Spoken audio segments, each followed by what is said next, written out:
Techland's Call of Juarez series was met with moderate success, garnering solid reviews and decent sales. The first game was a mix of solid shooting and flawed stealth, while Bound in Blood took the series in a better direction. But in 2011, Techland would bring the series into the modern day with The Cartel, and it can only be seen as a giant step backwards. Outdated visuals, unfulfilling shooting, and a cringe-inducing tone left gamers wondering how Ubisoft would publish such a shoddy game, and how Techland managed to botch the game so badly. On the surface, The Cartel seems functional as a shooter. Aiming is fine, and a typical assortment of modern guns is the order of the day here. Though it seems out of place in this time, concentration also returns, with the slowing of action proving useful for nailing headshots. There are a couple of conceptually interesting systems which sadly aren't fleshed out. The story following 3 cops, each of whom is playable, and even allows for 3-player co-op. The campaigns are identical, as a result, but collectibles present an interesting twist. Players can opt to secretly steal these for additional XP, while agendas also allow you to complete objectives for bigger rewards, but all of these can be scuppered by other players, adding an interesting twist and tension to the co-op. It's just a shame that it doesn't have much of an impact on most of the gameplay. Unfortunately, this cannot stop The Cartel from coming off as a bit dull at points. The game is very easy, mostly due to the fact that the enemy AI in this game is moronic, suffering from a complete lack of intuition or aggression.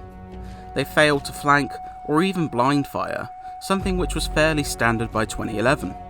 A few segments will set you up to flank groups of enemies while others provide covering fire, but they're easy to bypass. A handful of driving segments also pop up, but they feel drawn out and boring. Similarly, breach segments show potential, but fail to evolve beyond a basic concept. You quickly see a pattern as the game alternates between sterile shootouts and tedious driving sequences. But while failing to keep an exciting pace up, the shooting isn't absolutely the worst the console would see. It's just everything else that falls apart. You motherfucker! You owe me money!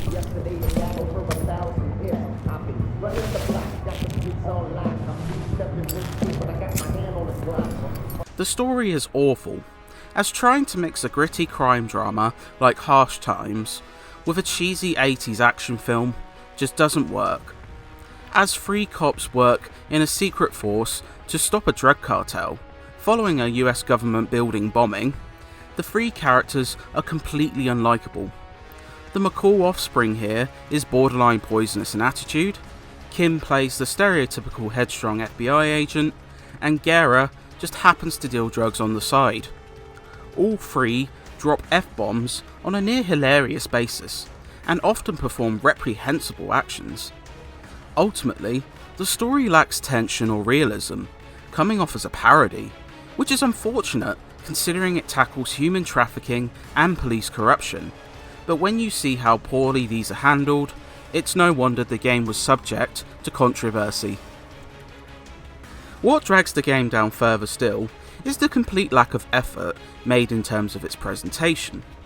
The visuals look atrocious, with rough looking textures, poor lighting, and awful animations. Cutscenes look cheap and poorly directed, failing to aid the story, and despite coming out in 2011, subtitles feature typos aplenty. The audio is perhaps even worse. Voicing ranges from poor to offensive, levying some cheap stereotypes with dismal results. The curse-laden script, awkward battle dialogue which compliments you for performing a headshot on a civilian, and glitches that cause the sound to cut out or loop are laughably poor. The music, which clumsily skirts between western, grit, and modern rock, is repetitive and dull.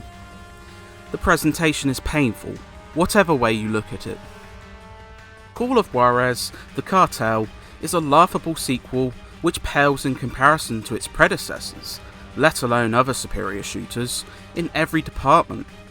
With so little polish and a litany of risible failings, its chief appeal lies in the unintentional comedy that ensues.